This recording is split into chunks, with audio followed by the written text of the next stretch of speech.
Produtos artesáns, pero tamén moda, bisutería, accesorios ou mesmo gastronomía.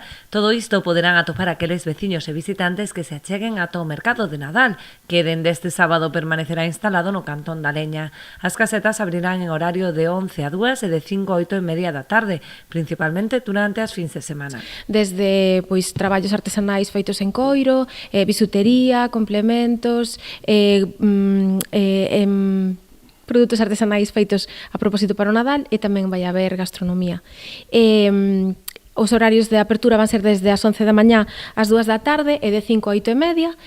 Vai estar operativo desde o 3 de decembro ata o 5 de xaneiro.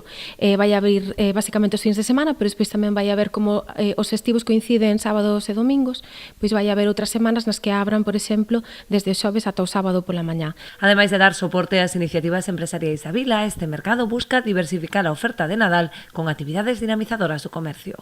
Darlle oportunidade pois aos comerciantes, sobre todo aqueles que non teñen, que moitas veces traballan online, non? De darlle presenza e aqueles que queiren pois ter pois darlle máis visibilidade ao seu produto e por outro lado ter un punto de atractivo no noso concello que xa por tradición xa é o Cantón da Leña, onde a xente se pode achegar, non?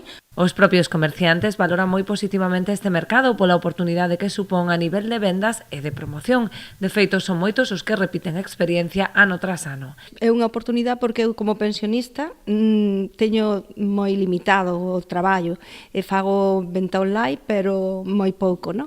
Entonces, isto é unha opción de que me podo ter a caseta ca venta de artesanía todo un mes, porque sempre traballo na casa. O sea que perfecto. Moi bonito e ademais con máis compañeiros e compartir, que parece un bo ambiente, perfecto, moi bonito.